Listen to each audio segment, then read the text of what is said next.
I always find no matter whether you're presenting at a high school or Civic Tech night, it's like figuring out the PowerPoint and the tech is still it's still a challenge. But it's great to be here. And I'm going to be spending our time tonight taking a look at Civic Heck and what the heck we're talking about. Because I find as someone who's really passionate about space and works as a digital strategist professionally, no one knows what I'm talking about. You know, I can't cross the border, you know, moving from the US into Canada. It's like, what do you do for a living? I'm a digital strategist. I'm just talking gobbledygook to people, right? So it's always nice to be in spaces like this, but if we're going to grow our movement, we really have to figure out what it is we're talking about and how we can invite more people to join us. Now this year, as you probably know, is Calgary Mayor Naheed Nenshi, who goes by Nenshi on Twitter. And to me, he is Civic Tech in action. So he has, and I have to keep updating this slide every time I do a presentation, but close to 290,000 followers on Twitter. He's known for active engagement, and I think we're all convinced that it is Naheed who's actually tweeting. It's not anyone else, because he really knows this space.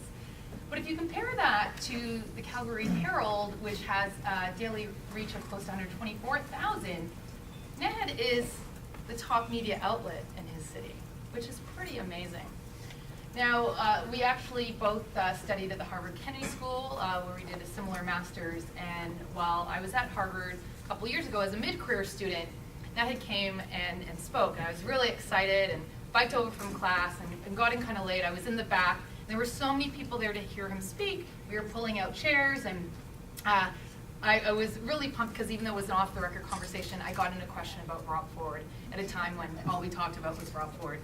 And, you know, left the presentation, went home. I was doing my homework, and I will say as someone who did my undergrad in the late 90s and then went back to school in 2011, 2012, it's really hard to do your homework when you have the temptation of social media on your computer. So I always had this approach of like 2 hours of studying, and then I'd take a Twitter and Facebook and Instagram break. So during one of those breaks, I checked Twitter, and Naheed had tweeted at me and said, "I heard you were at my presentation. I'm so sorry to have missed you. I actually know you, and it's not how you think I know you, and I know this sounds creepy, but it's not." And I remember thinking, the mayor of Calgary is tweeting at me. This is amazing, because prior to social media, if you wanted to meet the mayor in your own city, I grew up in St. Catharines, so even a small town, it's very hard to meet the mayor. I mean, at best, you're going to connect with a member of their staff, right? You may or may not even get the answer to the question you're looking for. And here I am having a conversation with, you know, Naheed has the title of being the world's best mayor right now, so I'm having a conversation with the mayor of the world over Twitter, and it's real, and it's accessible. So I write back and say, wow, hey, yeah, I was at the presentation, and I'm very curious. How do you know me, or what's the story? And he says, well, I was a regular guest on a show that he used to co-host called The Chat Room. And this was a TV show on Talk TV that I co-hosted with Ben Mulroney, as well as Seamus O'Regan, who's now a Liberal MP. And I guess Naheed not only knew one of the producers, but lived nearby the studio, so we would book him all the time. And I said, well, which segments were you on? He said, oh, all types, including people with weird names. So, you know, we had a good laugh over that, but he said, but that's not really how I know you. He said, how I really know you is this. Anyone remember? These guys, okay, so there's some laughing. No need to laugh, no need to laugh. Who's this? Before four. What is the force known as before four? They're two twins, and they're Omad, I think, is the middle Yep, one. yeah, right, and Dan and Ohad, yep. Because it came up. Yep, got it. Sure. Good cover. They're singers, and two of them own a dog form now, and the other one owns a big speaker company. Oh, wow, yeah, so Yeah. this is a Canadian boy band. Yeah. A Canadian boy band from the late 90s, when Canadian boy bands were a big thing. And so I worked with Before Four. I did the online marketing and social media back when it wasn't called social media. It was the days of LiveJournal and message boards, if you recall. And I had a lot of fun working with artists like Before Four and Our Lady Peace and Prozac at Sony Music Canada. I started Sony Music Canada in 1997 as an online content coordinator, back when they had a a department called Consumer Technology. And as you recall, during the late 90s, it was the rise of the MP3. So I happened to be working in a department that really shook everything up. And while working with Before 4, we were using email and message boards to reach out to young girls and to build a community and give them access to their favorite artists and sell albums. And there was a case study written about this, and it was put in a marketing textbook, and Ned had taught that when he was a marketing professor. So he knew me of the Before 4 online strategy case study. That's how he knows me, which is a great story. And it's funny because I told this story once before, and Vince, if you want to raise your hand, Vince was in the audience, and Vince, during a similar presentation, tweeted this out to Nethead, and then he wrote back, oh yeah, true story. So it's amazing just the access we have to our elected officials, as it should be. As it should be. It's an example of how I define civic technology, how technology is encouraging and promoting and celebrating civic engagement. And I love that I can tell this story about the world's mayor, right? That we can have this conversation and that he is accessible in that way. So after a career, working in the media, I've always, in everything I've done, always come back to my starting point, which was working in a new media department. And decided to leave over a decade in television, go back to school, do a master's in public policy at Harvard. And one of the great things about studying at Harvard is that you can also take classes at Tufts and at MIT. So I thought, well, I have to take a class at MIT. And I really stepped out of my comfort zone in terms of all the economics classes that I was taking. And I thought, you know what, I'm going to take one class at MIT, and it's just going to be a treat. It's just going to be something that I do for fun. And there was a class called Social Television. And I thought, that sounds interesting, because I'm really passionate about social media, and I've been working with that for years. And then I have a career in television, and it would be great to figure out the two together. So I signed up for a social television class. And in this class, there were 3 small projects and a final project. That's how, that was the pedagogy of the class. And you were allowed to do anything. So anything that fit under the wide definition, the broad definition of social television. And in the small group projects, it didn't even have to be possible your idea. And this is how the Media Lab works at MIT, right? They just encourage creativity and really dreaming. So you can come up with an idea. I remember a former student, he came up with the idea that he could watch his favorite TV show. He's African American, and if he wanted the character to be African American, he could just change that on the TV show, right? That was his idea, right? Not technically possible yet, but who knows, maybe that technology will be available in the future. So here I am, it's 2012, I'm doing a degree in public policy, and I thought, would it just be amazing if you could just take your phone, similar to what we do when we hear a song we don't know, right, and Shazam it, and you're like, oh, that's the music artist in the song, great. If we could do that for political TV ads. And this was the election year of the Super PAC app, right? So there was going to be an obnoxious amount of ads coming at you that you'd be dodging in every direction. I thought, wouldn't that be amazing? And that's the idea I brought to my small group. People thought, yeah, that would be great. And we put together something that we called Super PAC App. And there was so much interest in this idea that we turned the small project into the final class project. And while we were presenting that day, we had lined up a meeting with ABC News about the possibility of taking this from just a class project and turning it into an actual app, which is what we were able to do with a very generous support from the Hacknight Foundation. So this is Super PAC App. It was possible to create because of audio fingerprinting technology, which we licensed from TuneSat. And the idea is you saw a political ad on TV and you wonder what is going on, like what are they saying, who's it by, how much money is involved. You just hold up the app and it listens to the ad. Then you click on that button and then it tells you what the heck is going on. So in this case, it's a Super PAC, Restore Our Future. That Super PAC is supporting Romney. The ad's name is Flatline. This is the amount of money they've raised, that's right, over 89 million. And then today they have spent 72 million. Then there was an opportunity to engage and rate the ad in a very BuzzFeed style. So love, fail, and then this kind of like fishy fair. And then you could dig deeper. What were the claims of the ad? And then click on those claims and find out more information.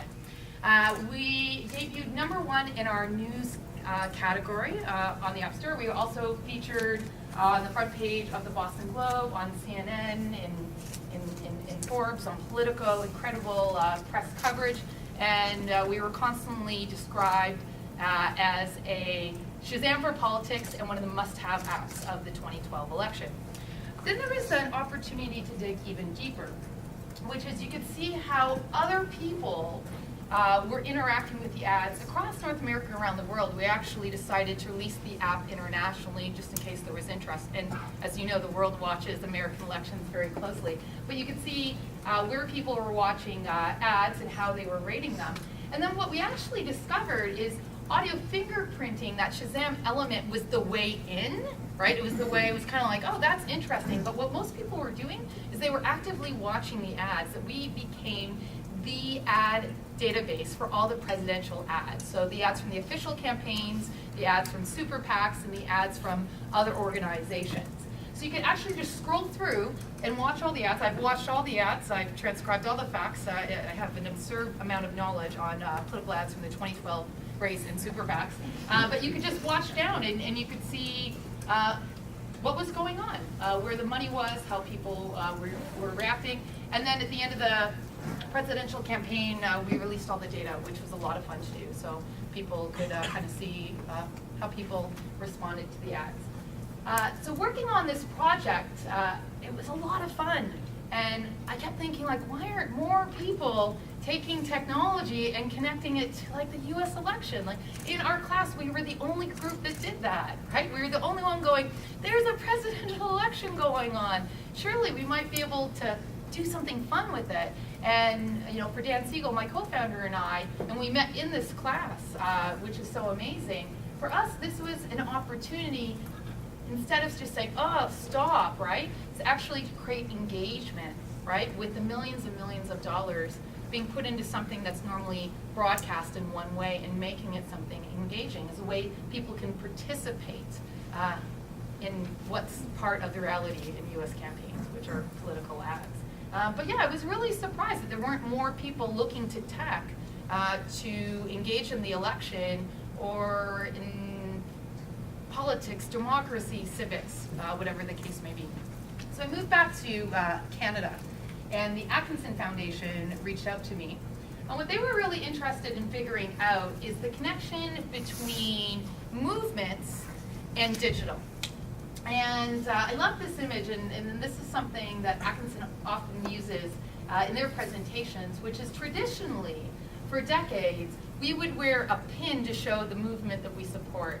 And you'll notice I have a Bernie Sanders pin over there, and boy, a lot of great conversations on the subway wearing that pin. So I still wear a pin. And when I was a candidate, I hated doing it, but you have to do it. I wore a pin with my own name on it because it's a way to talk to people, right? And open up that conversation. And as you know, hipsters have made the small pins very popular, so pins haven't gone anywhere. But more and more, we're moving away from the pin as the identity to the apps as our identity, right? Right? Where you're sharing with someone, oh, look at this really cool app, right? And you're connecting with people based on the applications that you're using. And you might have pages and pages of apps on your phone, but really we use they say about 5, I know a lot of you in the room know that stat, but about five apps. So how are we connecting these movements and these campaigns to apps? And apps are really just a symbol for what tech can do for these spaces, right? Connected to civic engagement, to politics, to democracy. And this is something the Atkinson Foundation, they're the charitable wing of the Toronto Star, wanted to figure out. And they saw the work that I was doing on political campaigns as a digital organizer, Super PAC App, and they said, hey, could you look into this for us? And I quickly discovered that Civic Tech was like a nice umbrella term for kind of all this stuff. But even there's some confusion around the term Civic Tech, defined by many people in many different ways. Most people don't even know what Civic Tech means. But I think it's important that we know what we're talking about. So in a research paper I put together for Atkinson, this is how I attempted to define what civic technology is. So we had an umbrella term to work with, which is at its most basic, Civic Tech describes the intersection of technology and civic engagement. And I heard a lot of people saying that tonight in their introductions. but that this convergence of fields includes, not limited to, things like community organizing, social media, government data, crowdfunding, collaborative consumption. It's often connected with open data in government, Gov 2.0, but really it's a term for this, right? A diverse group of people who want to connect technology at large to the challenges that we're facing in our communities, in our cities, and in our countries. That's what we're trying to do. And again, we could debate this term, right? We could debate it, but I needed a term to work with to try to capture what is actually happening now that we have all these new digital tools at our disposal. So after doing that research, brought together a group of people, and that's Gabe in the corner. It's kind of a bit of an artistic rendering with the purple filter. But working with the Atkinson Foundation, brought together people who were working in social movements, folks like yourself who are like really involved in Civic Tech, who I call the geeks, and then the hybrids, right? People who are operating between those different spaces. And realize that there weren't a lot of people operating between the different spaces. So you have people who work in nonprofits, right, who are part of building movements, who work on political campaigns, who are public servants, and then you have folks who are developers and work at startups and are at the media lab or at incubators. And then there's a group of us who are kind of trying to like figure out how to have that conversation and bring those groups together. So we're trying to figure out how could we help facilitate that? What does that look like in Toronto, since most of the research and a lot of the case studies that we discovered were coming out of the US, right? We're coming out of the 2008 Barack Obama campaign, we're coming out of Silicon Valley, we're coming out of the universities in some of the spaces there. So we started brainstorming in a very old school organizer way, which is we were taking a look at things that inspired us and sharing it with Post-it notes. And I think something that I discovered really quickly was the gap that existed in the room in terms of where people were coming from. And even the term hackathon, that was new to a lot of people, right, who devoted their lives to social change, who devoted their lives to improving the communities they live in. And we joked that what we were doing, coming together and sharing ideas, was by definition a hackathon, that they might have actually been participating in a hackathon for the very first time. So it started out, this idea of maybe I needed to put together a research paper, came to something actually much more simpler, which is, what are we even talking about? So after a series of roundtables, realized that a lot of people who were interested in using technology in their work, again, either on campaigns or social movements, they didn't really understand what data meant. And I know that might be shocking to this room, but they're just like, well, what do you mean by data? What do you mean by database, right? Ladder of engagement, which is a framework I like using. Even the term digital, what does that mean? What's digital? Gamification, right? What does that mean, right? So I can say to you, oh, Super PAC App, we use some gamification, and you're gonna know what I'm talking about. The average person has no idea what we're talking about. So how do we grow our movement? And how do we connect with people who have devoted their lives to creating a better world, right? To making government work for regular people when they don't even know what we're talking about, right? So in this paper that I put together that turned into a digital primer, we actually did the ABCs. And what's great about the ABCs is it allows someone to go, okay, what's the what here, right? And not to feel shy raising their hand at a Hacknight when they don't even know what we're talking and saying, hey, it's kind of embarrassing to do that, right? And also it's an opportunity for a lot of us in the space to check ourselves and go, oh yeah, this is a bunch of gobbledygook to regular people, right? And that's something that might seem to us as simple as data. What does that mean to a small and nimble organization, right? What does a database look like when it's a bunch of pieces of scrap paper lying around the office, right? How do you get that into a database? So we put together a digital primer, and there are some really great key learnings from that.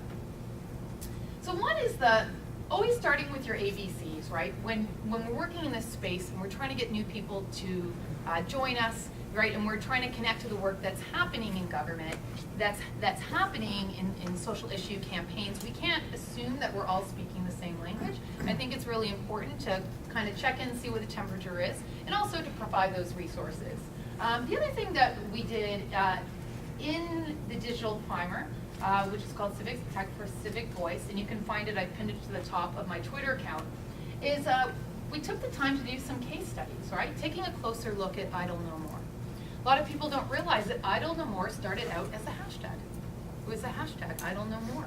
And that they used a lot of incredible digital tactics to create their movement. And we're behind a lot of wins. Also taking a closer look at Aves and their new model of building a community and asking the community to define the issues that they're going to work on, rather than creating an issue-driven campaign. Also Open Data Day, which most of us have been a part of, and taking a look how you can set up a hackathon or a space where people can come together and share their skills and collaborate. So taking a closer look at these examples as case studies. Also too, a lot of people were interested in digital tools for digital organizing.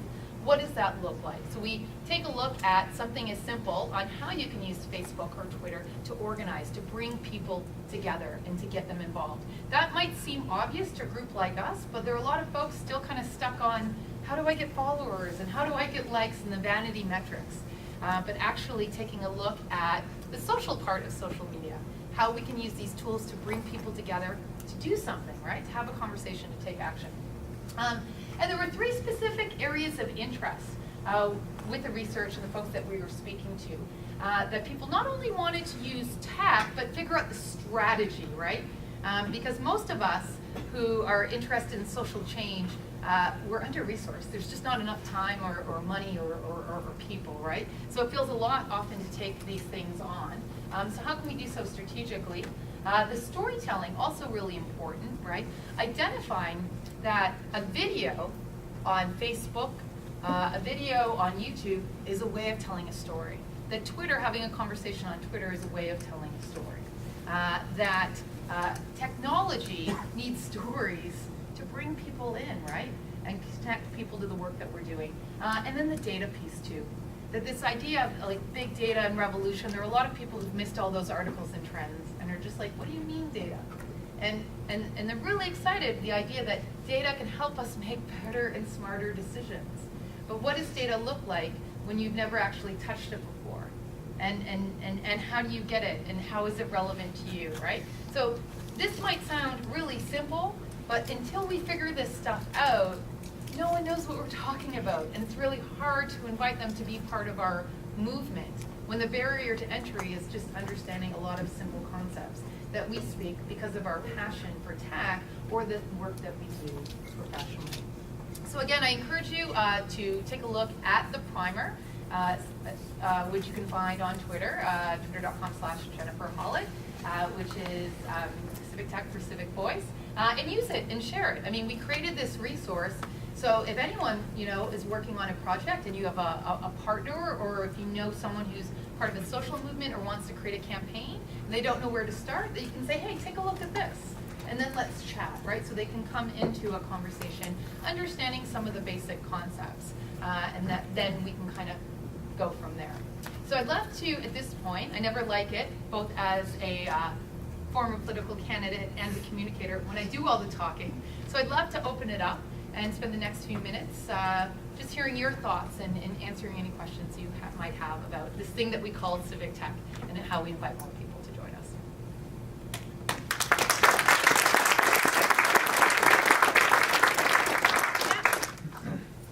The app is awesome. Oh, thanks. But is it also open for 2016? Yeah, it's a good question. So the app is awesome. Thank you. Is it open for 2016? So right now that question is up in the air. And we're not sure where Super PAC App will land for 2016. So to be continued, we're not sure. There's been some interest, so we kind of have to see. I think it comes down to resources and schedules and who might be interested in partnering. So we don't know. Yeah. On that note as well, it sounded like you had significant support to make that happen. And when you're kind of telling the story about having the idea, you said, why are more people doing things like this? Yeah. After having done it, are the costs prohibitively expensive? Do you think you could have made it happen if you didn't have tools available to the program? Yeah, yeah, that's a really good point, which is what's holding back people from working in Civic Tech and creating things? Is it money? Is it resources?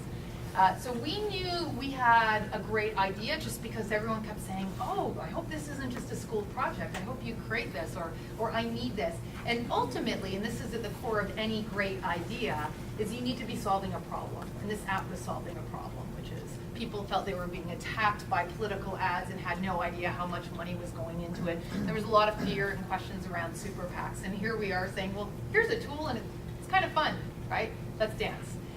So people knew that we were onto something, and it was tough. Like, we had about a period of a month to figure out if we could find the money.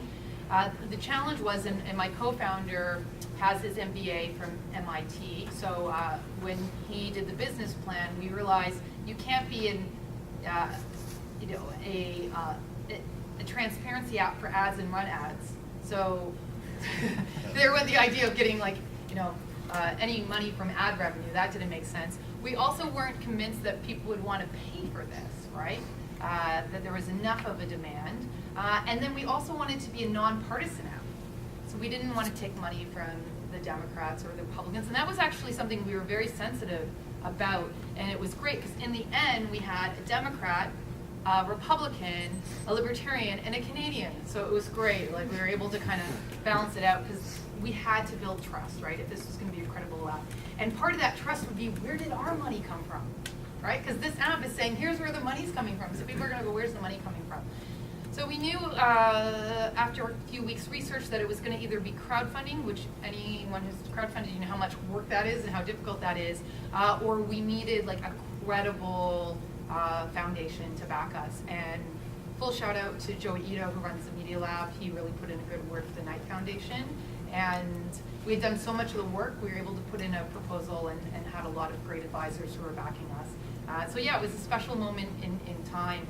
And it is hard to find that money. But I will tell you, this might surprise you, that there are a lot of foundations and venture capitalists and universities who want a hit. They want a success story. They want to be able to point to something like Super PAC App and say, yeah, we were a part of that. It's just finding that match.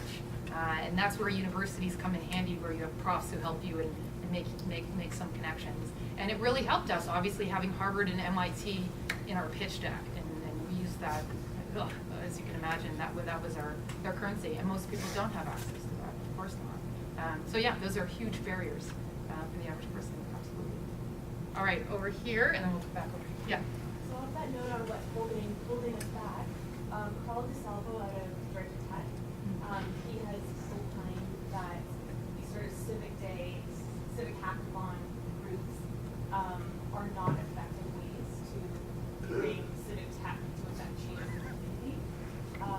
As I understand it, his main criticism is that we're not pairing strongly enough with the policymaker and changing the community.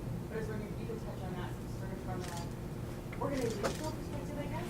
What could we do to better integrate with like partners sort of organizations or NGOs to really bring what we're doing? It's a great question because I arrived at the Kennedy School in 2011 after working at the CBC, glued to my TV, watching the Arab Spring going. I can't think of the last time the world actually paid attention to an international story all at the same time. And then in our mid-career class of 200, I think like 7 of us were on Twitter. And I just thought, if the Arab Spring has not convinced you to go on Twitter, like in a school of public policy, we're like, really? And it was just so frustrated. And I was so frustrated that my fellow classmates weren't trying to get their one class in at MIT. Because it's like, people, look what's happening. We can take a free class at MIT. Like, come on, right? And just like totally not interested on the policy side. In 2 really different worlds. When I was at the Kennedy School, we were obsessed with the election, right? That's our sport. And then you go over to like MIT and like people are geeking out on all types of amazing things. And at the Media Lab, there's a professor who walks around on his own legs that he created. I mean, they're changing the world in so many amazing ways. I guess like election seems trivial compared to you walk around in the legs that you've created for yourself. I mean, it's amazing, right? So I think part of it is the actual connections in the first place, right? So even me stepping into that space, what's so funny, and this still makes me giggle, is I actually applied to the university to recognize my MIT course for graduation, and they said that, nope, sorry, it doesn't count for credit. And I had enough credits to graduate. And then it was so funny because like Harvard was putting me on their website and you know, in their magazines and like, look at this, and like they actually didn't accept the class. They said it had no connection to public policy. So I mean, this is kind of like just people still think, I think, in very traditional ways, and often we don't have those relationships. That's I think, you know, in organizing the political activist in me, it always starts with people, and I think that applies here as well. It's coming back to building those relationships. This stuff's intimidating too. It's super intimidating, right? I mean, policy's intimidating, but tech's intimidating in a whole other way, and I think a lot of us forget that. Yeah. Okay, we'll come over here. Yeah. So my son is in the business of digital media from a commercial side. He's been doing it for quite a long time, organizing special events and things like that. They've developed a strategy which relies on the fact that traditional advertising is diminishing in effectiveness because of the prevalence of social media, and social media is increasing in effectiveness. And in fact, the way to tap into that is by identifying what he calls influencers within that social media, and actually literally signing them up for a purpose to promote an idea throughout their network. Is that sort of implied in what you're talking about, or is there any kind of more structured approach? It's almost like, you know, Civic Tech would identify ambassadors formally and say, go forth and spread the word. Is that an idea that's gaining currency? Yeah, that's really interesting. So that's absolutely what companies do, and I think a lot of us in this room have a high enough clout score that we actually might be on the list of some of those companies. He's offering to pay people to be influencers. Yeah, and you get invites to special parties and different things. Yeah. And it's not a bad idea. I know, like on political campaigns, you do that all the time. And you see that also too, like with Black Lives Matter, which is a very inspiring movement, and I love seeing how they're using tech, and the rise of Black Twitter in the US is also identifying those people to write letters of support, right? And to support movements in new ways. So yeah, I think that's at play. I just don't think we're very good at it, right? That's what's really hard. What I do really like about this space is I see people tweeting like, oh, they're really welcoming to newcomers, and you can just show up, and having a variety of speakers, because a lot of people would say to me and to Dan around Super PAC App, like, oh my God, you guys aren't developers. Like, I can't believe it. You know, you're not a developer. And I think the assumption is to be in this space, you have to be a developer. It definitely helps, but we need a variety of skills, right? Yeah. And that's what I try to tell people who are coming kind of from the social change part of it, be it government or working at nonprofits, is they have a skill set that we need too, right? Which is the movement or the people or the expertise. I had a question. I'm not sure if it was Dawn over there to ask that previous question about the sort of the some of the disconnects and kind of why, you know, progress hasn't been faster in Civic Tech. And I was wondering if you could maybe comment on kind of your experience, you know, going from the States. You know, I mean, there's so much activity, so much institutional activity, big communities that have rallied around Civic Tech, and, you know, foundations like the Knight Foundation that are doing fantastic work and pouring money onto great projects. Yeah. And then, you know, coming to Canada, and there's, you know, it's a little bit more sparse, I guess. So I'm wondering if you could maybe comment on that contrast, and, you know, especially working as a candidate and you know, organizing people politically, you know, what that kind of, you know, the application of technology to that campaign, you know, what that was For sure. So I think we're ultimately talking about scale. So Canada is the size of Texas or California, right? And I'm sure you could meet a lot of Americans passionate about Civic Tech who happen to live in a state or, you know, a city where they're just like, oh, no one cares here, right? If only they lived in New York or Boston or Chicago or San Francisco, right? So that's a big part of it. More people, more money, bigger networks, and the leaders are coming out of the US too, right? And part of it is so much money is spent on these political campaigns, right?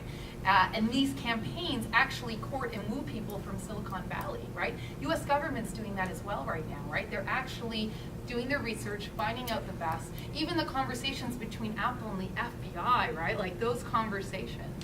And we're just watching, right? Eating it up.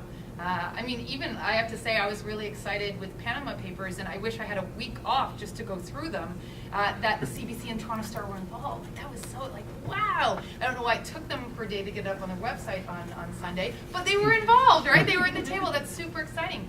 We still have a lot of people going, Panama Papers, what's the big deal here? Right? Like, there are people saying, like, what's the big deal here? Because I think we're trying to wrap our head around data journalism and leaks and new ways of telling stories. So yeah, part of it's skill. I think what's exciting is we're all the leaders here. Like, it's us, right? We're the ones that are gonna woo from here on a Tuesday night having pizza, right? So that's the great thing about being, I think, back in Canada, is there's a lot of room to play and to lead and to create. And the other thing, and I think we forget this often, I found being back in the US is, like, people respect the stuff we're doing, and they're watching it, and they are in different ways. So there's a real opportunity, and that's an opportunity for Justin Trudeau. It's also an opportunity for John Tory, who's using words like unicorn, right? And it's funny because not a lot of people know what he's even talking about, but, like, there's something there. So it's what we do with that. But people are paying attention to what we're doing. It's a smaller space. I think we have to be a little bit more creative and punk rock about it, but it's possible. So I'm getting the wrap signal, but I am going to be sticking around. And again, I encourage you to look at the digital primer, because this resource is so we just can release it and get it out there and get more people thinking about how they can connect technology to the work that they do. Because ultimately, there's no shortage of people who say, like, there must be a better way. Like, things are pretty bad right now in the world. Like, can't we fix things? And what I love is the ethos of a startup, right? The ethos of Silicon Valley is the same ethos of what we're trying to do in creating a better world, which is fixing problems, right? It's all about fixing problems. And tech gives us incredible ways to fix problems that are really creative and exciting and engaging, which is why we're here. So thank you so much. I look forward to continuing the conversation, and I really appreciate this opportunity. Thank